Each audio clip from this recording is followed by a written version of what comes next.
भाग्य उसने लिखा है, तो भाग्य बनाने वाले ने अगर भाग्य बनाया है और उसमें अगर दुख लिख दिया है, तो उसको दुख को मिटाने वाला कोई दूसरा नहीं होगा।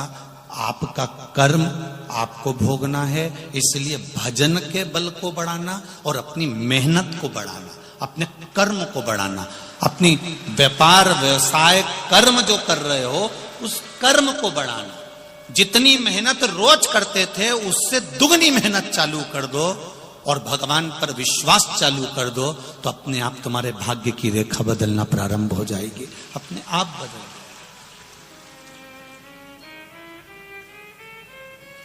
किसी की सामर्थ्यता नहीं है कि आपके भाग्य को बदलते, भाग्य आपका अपने को बदलना पड़ेगा।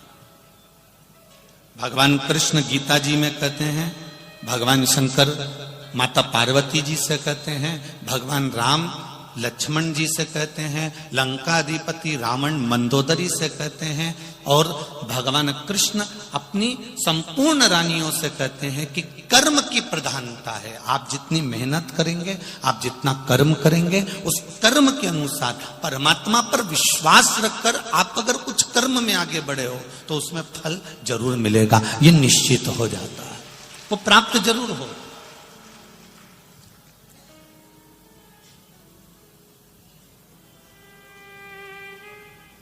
घर में बैठ के केवल आंसू बहाने से मेरा तो कोई साथी नहीं दे रहा, मैं तो बड़ा दुखी हो गया, मेरी जिंदगी तो यूं ही बेकार हो गई, ये बोलने से कोई साथ नहीं देगा।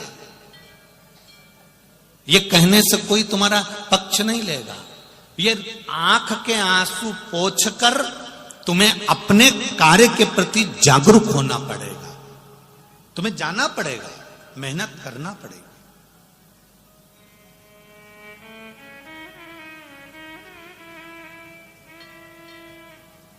ऐसा कोई व्यक्ति नहीं जिसको भगवान ने यूं ही साधारणता में जन्म दे दिया। आपको पहले भी कथा में कहा था, अपने कमरे में माताएं सब अच्छी चीज रखती हैं, वो बेकार अटाला अपने घर में, अपने कमरे में, अटाला अपने कमरे में नहीं रखती है। उसी तरह परमात्मा भी अपनी पृथ्वी पर अटाला नहीं रखते हैं। परमात्मा भी छाट छाट कर अच्छों को अपने साथ में रखते हैं।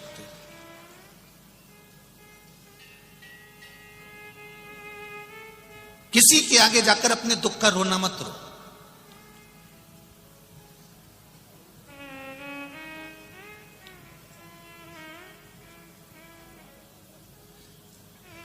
इस व्यासपीठ से आज तक आप लोगों से यह नहीं कहा गया होगा कि आप अपना दुख बताओ और आप दुख बताओ और हम आपका कोई समाधान कर दें।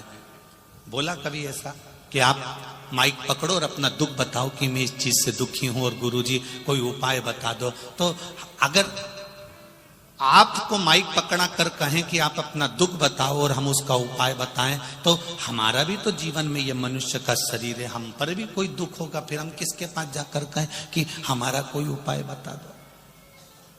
दुनिया में अपने कर्म को स्वयं काटना पड़ेगा। राम जी वन क्यों गए?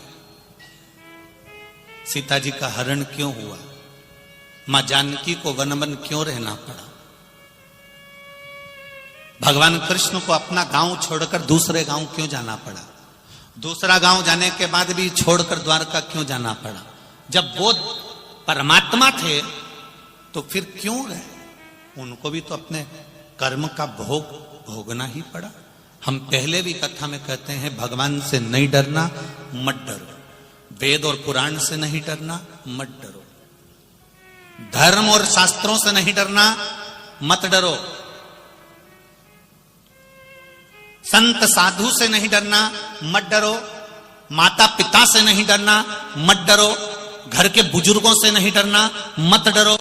पर इतना याद रखना, अपने कर्म से जरूर डरना, क्योंकि कर्म का भोग तो परमात्मा को भी भोगना पड़ता। राम जी ने छुप कर मारा था उस बाली को, कृष्ण अवतार में उस बाली ने छुप कर मारा था भगवान कृष्ण के चरण में। सीता जी ने एक चिड़िया कैद में रखी, माता जानकी को कैद में रहना पड़ा। ये कर्म का भोग है जो मनुष्य को भोगना ही है। अपने को स्वयं काटना। आप अगर पड़ोसी के यहाँ जाकर कह भी दोगे, आप किसी से जाकर बोल भी दोगे कि मुझे ये दुख है, आप किसी से जाकर कह दोगे कि मुझे ये तकलीफ है, तो क्या वो तकलीफ मिटा देगा? अरे बोलो तो जम के, नहीं मिटाएगा।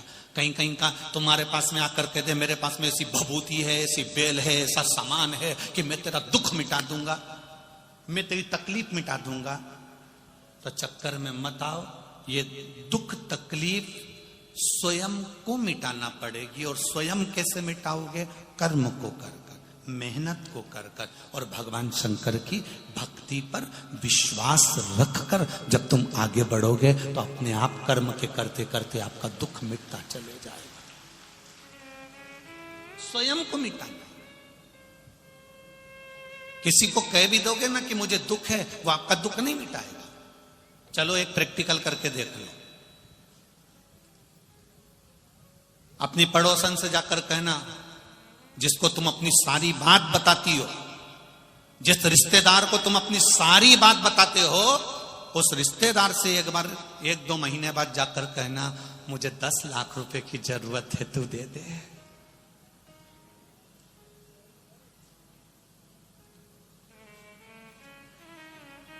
जम के बोलो जरा। नहीं देगा ना? नहीं, तुम्हारे गांव में ऐसा हो तो बता दो। बोलो रे, देगा कोई? नहीं देगा। अब तुमने इतनी सारी बात उसको क्यों फिर बताई?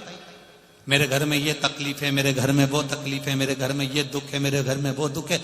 जब वो तुमको तुम्हारी दुख की घड़ी में 10 लाख नहीं दे सकता, 10 लाख तो जाने दे 10,000 नहीं दे सकता, तो फिर अपनी बात कहकर अपना मन उसके सम्मुख में क्यों खोलते हो? जो देने वाला है मेरा देव अधिदेव महादेव, उसके पास जाकर अपनी बात रख दीजिए।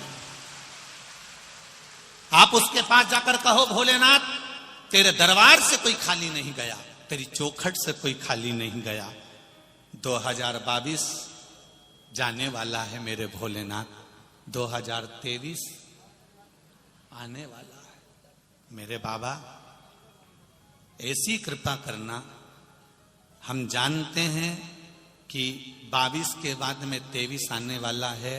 22 जैसा भी गया आपकी कृपा से गया, पर मेरा विश्वास जितना अभी आपके चरणों में है, 2023 में उससे ज्यादा विश्वास आपके चरणों में हो जाए।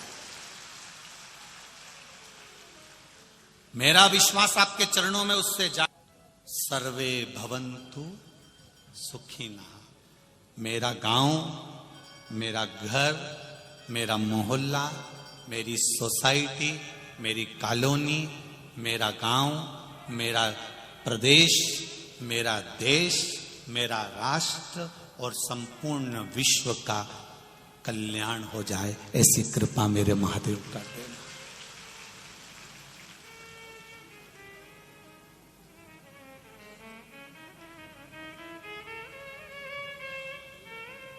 नया वर्ष,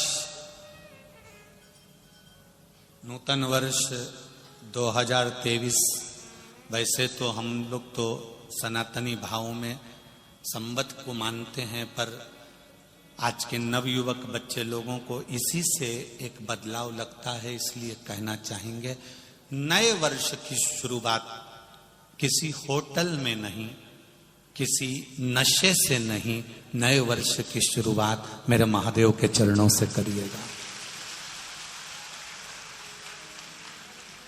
मेरे महादेव के चरणों से करिएगा। 31 के दिन भी 1 लोटा जल, और जब अगला दिन आ जाए तो भी 1 लोटा जल। और बाबा से कहना 22 से 23 में तू लेकर आया है, मुझे उम्मीद है जिंदगी के हर पहलू में मुझे आगे तू लेकर जाएगा। अपने विश्वास को दृढ़ करें, अपने भरोसे को दृढ़ करें। हर किसी के सामने अपनी बात को नहीं कहना।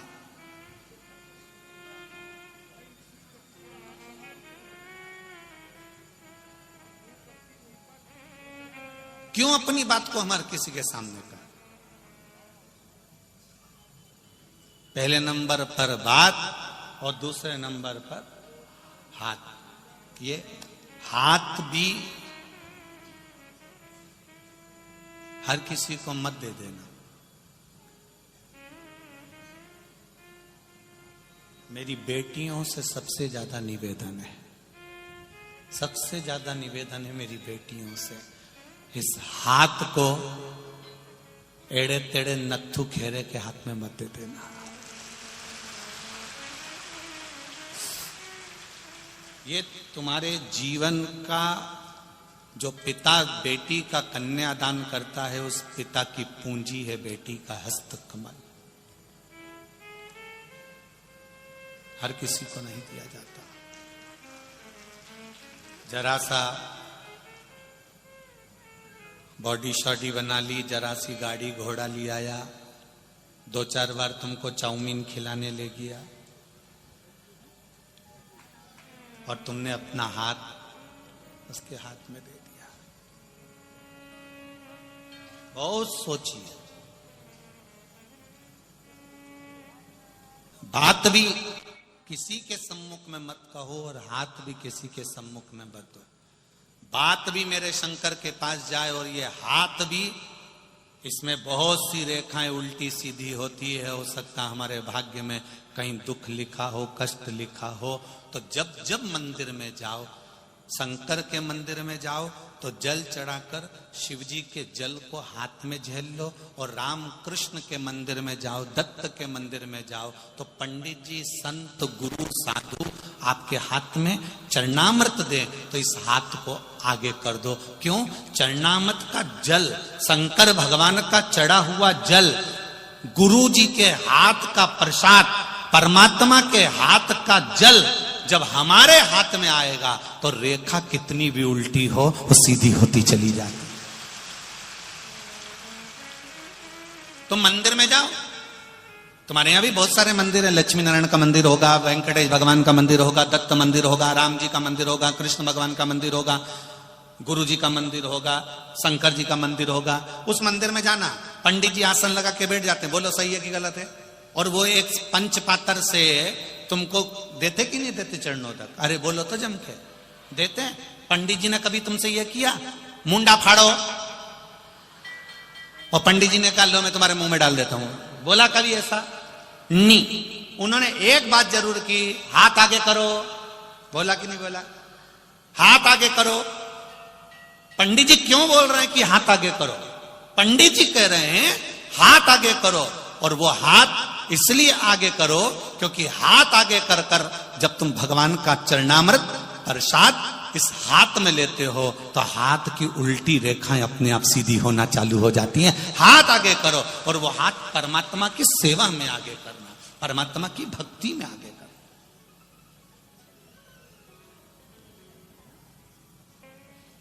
चरण और आचरण दोनों में अंतर है। चरण तुम्हें मंदिर तक लेकर चले जाएंगे, और आचरण भोलेनाथ तक लेकर चले जाएंगे।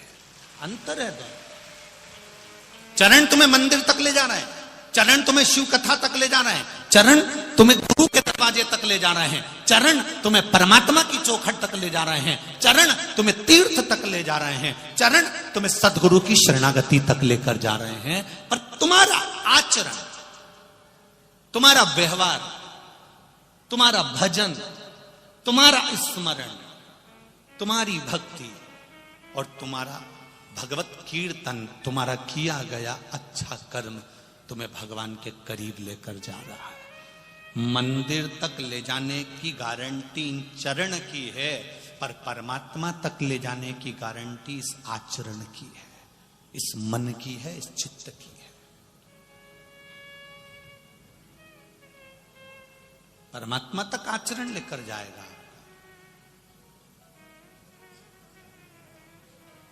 हम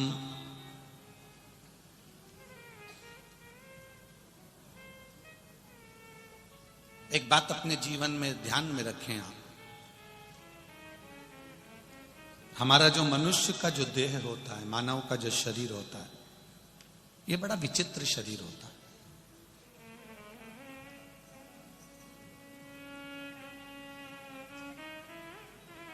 बड़ा विचित्र शरीर। कई लोग कहते हैं बिस्तर अच्छा नहीं है ना, इसलिए नींद नहीं आ रही।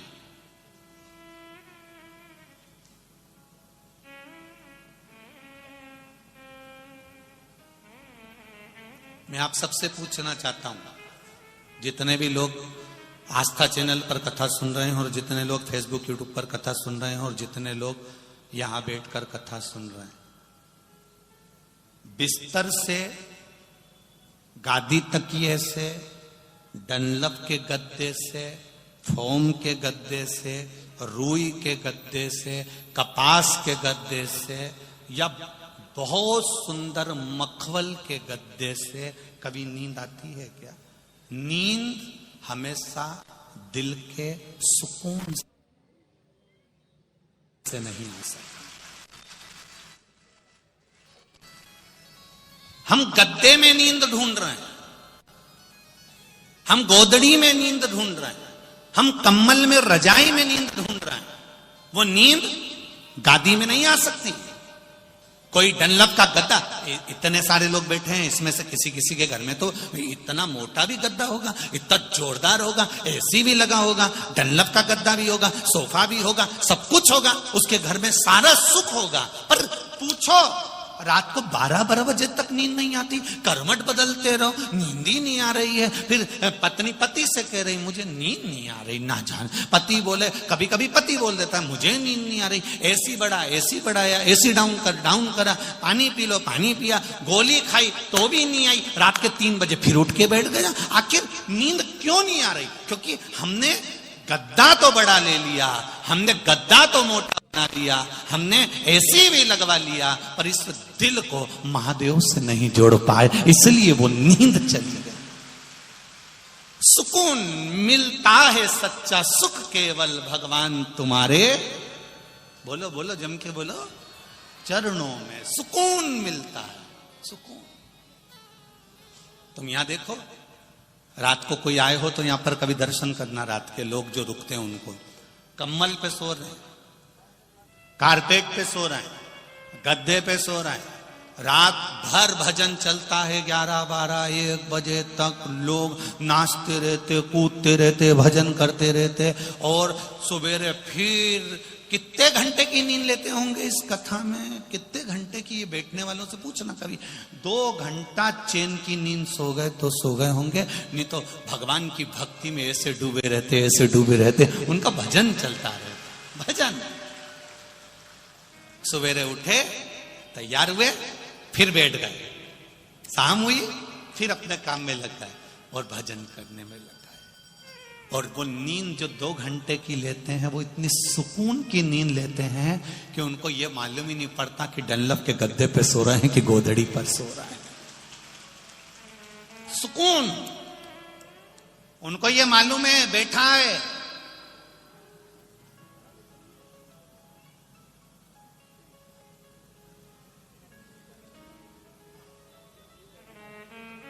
कोई लोग कह रहे थे, गुरुजी, बापू रिकॉर्ड प्रेजेंट्स,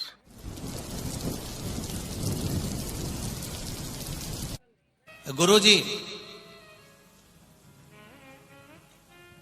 कई बार कथा में नींद क्यों आती है? भजन में नींद क्यों आती है? शादी में तो नींद ही नहीं आती, किटी पार्टी में तो नींद ही नहीं आती, कहीं जन्मदिन की पार्टी हो, होटल में पार्टी हो तो 12-1-2 बजे तक तो कोई नींद का काम ही नहीं है। पर हम तो दिन में कथा में बैठे 2 बजे तो भी कभी कभी आंख में झपकी, कभी कभी झपकी आ जाती। गुरुजी, क्यों ऐसा होता है? हमने कहा, बच्चा पूरी मोहल्ले में खेलता रहता है, बच्चे को कहीं नींद आती है मोहल्ले में? बोलो बोलो जम के, नहीं आती। वो बच्चा पूरे मोहल्ले में खेलने के बाद अपने घर आता है, मां की गोद में बैठता है, पापा की गोद में बैठता है, पिता की गोद में बैठता है। मां की गोद में बैठते से ही, पिता की गोद में बैठते से ही पिता, माता उसके ऊपर हाथ रखते हैं और बच्चा गोदी में ही सो जाता है। वो बच्चा गोदी में सो गया, पूरे मोहल्ले में कहीं जाकर नहीं सोया, सोया तो मां की गोद में, पिता की गोद में सोया। उसी तरह उस बच्चे को जो सुकून मिलता है वो माता और पिता की गोद में मिलता है, और आपको जो सुकून मिलता है वो शिव महापुराण की कथा में मिलता है। इसलिए थोड़ी थोड़ी कभी कभी